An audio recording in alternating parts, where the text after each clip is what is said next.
The glass shattered before Sarah realized it had slipped from his hand. Red wine spread across the white tablecloth like a fresh wound, creeping toward her fingers. No one breathed. Not the men in suits. Not the servers frozen mid-step. Not even Julian Thorpe, who stared at the spill as if it had violated him personally. Sarah looked at his face and knew something irreversible had just happened, because this wasn't embarrassment. This was recognition. A moment ago, he'd been smiling.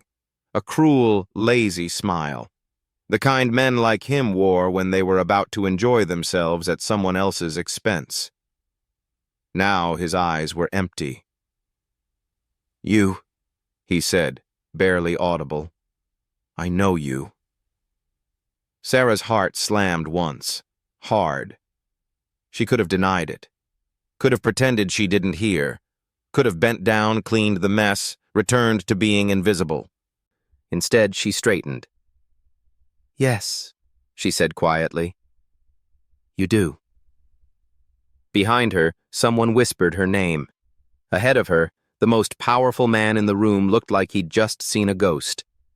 And none of them yet understood why. For 3 years, Sarah Bennett had learned how to disappear. It wasn't something you practiced in a mirror. It was a survival reflex. A way of folding yourself smaller so the world wouldn't notice how much it had taken from you. She learned it in interview rooms, where smiles froze the moment her last name surfaced. In bank lobbies, where polite apologies replaced access. In hospital corridors, where her mother's insurance kept lapsing because the Bennett accounts were under review. Invisible meant safe. Invisible meant no questions. Invisible meant no one asked why a woman pouring wine knew 4 languages, or why her posture was too disciplined for someone in a cheap uniform. The restaurant helped. Lajarda thrived on hierarchy. Diners looked through staff, not at them. Servers were function, not presence. Sarah had leaned into that. Tonight had been like every other night until Julian Thorpe walked in. The air changed. She felt it before anyone said his name. The staff moved faster. The manager's voice sharpened. Someone dropped a tray in the back. Thorpe didn't sit. He occupied space. His voice carried even when he didn't raise it. He spoke as if the room belonged to him by default. And when she heard his name, something old and buried shifted inside her chest. Julian Thorpe. The man whose testimony had turned her father into a headline. She hadn't seen him since the trial, but she'd heard his voice in her head for years.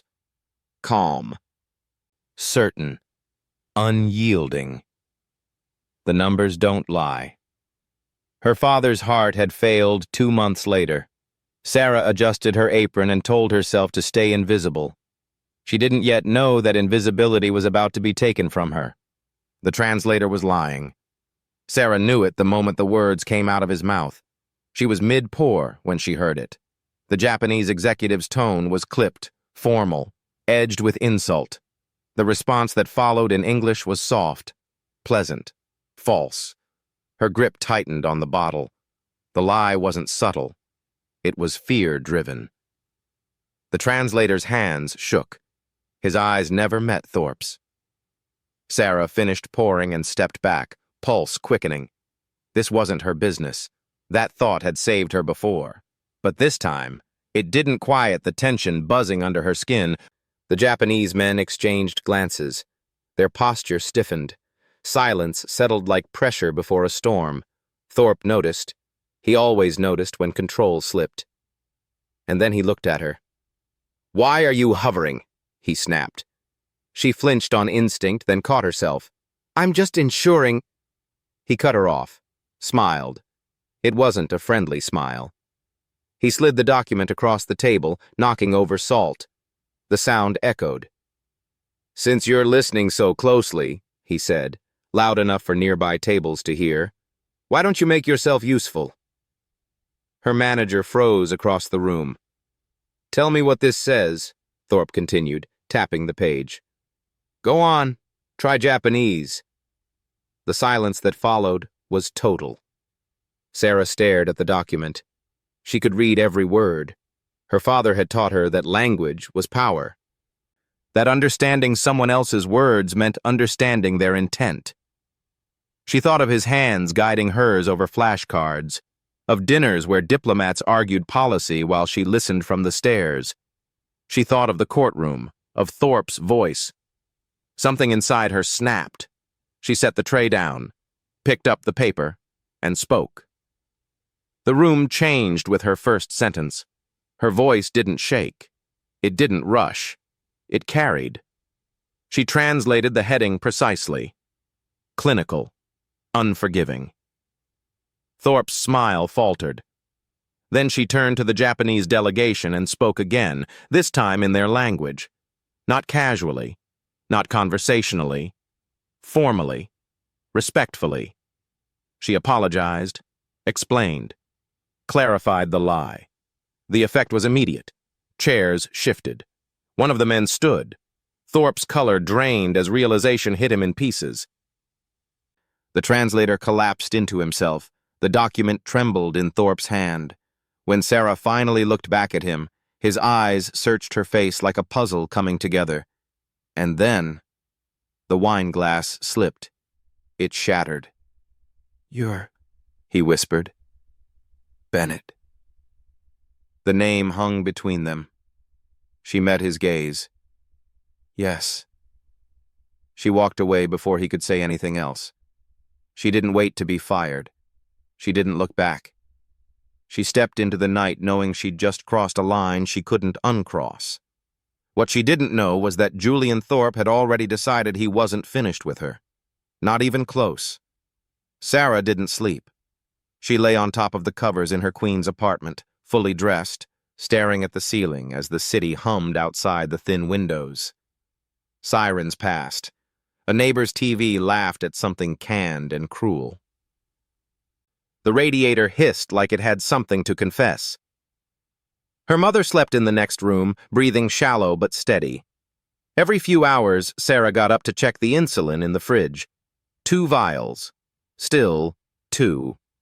The moment at La Jarda replayed itself on a loop. The document. The words. Julian Thorpe's face when he finally saw her. Power felt good for exactly 5 seconds.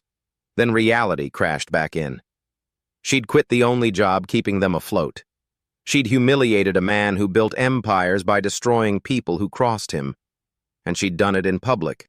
By dawn, fear settled in. Cold, logical, precise. What if he sues me? What if he blacklists me? What if he buys the building? At 7 sharp, a car door slammed outside. Sarah froze.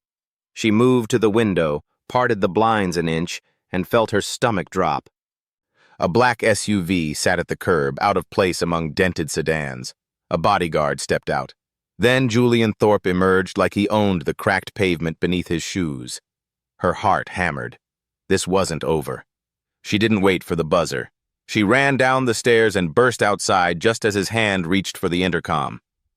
"What are you doing here?" she demanded. Julian turned slowly, removed his sunglasses. His eyes were bloodshot. "Miss Bennett," he said, voice flat. "We need to talk." She laughed, sharp and brittle. "You can't fire me. I already quit." "I'm not here about that." "Then leave." He glanced at the building, at the peeling paint, at the narrow windows. "Can we speak privately?" "My lobby smells like bleach and regret," she snapped. "Say it here." For a second, he looked like he might explode. Instead, he inhaled. "The deal collapsed," he said. "Good." Because Kudo walked out. She crossed her arms. "Sounds like a you problem." He said the only person he trusts in my orbit is the waitress. That stopped her.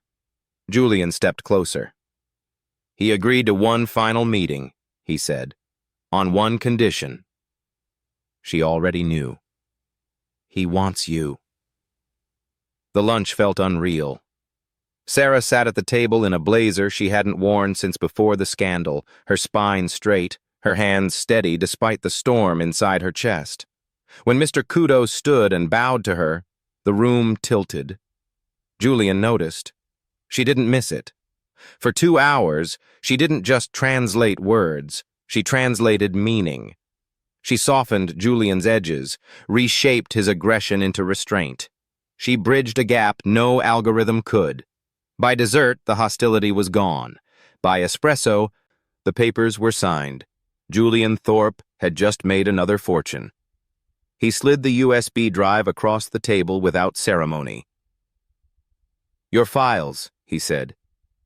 Her fingers closed around it like it might vanish.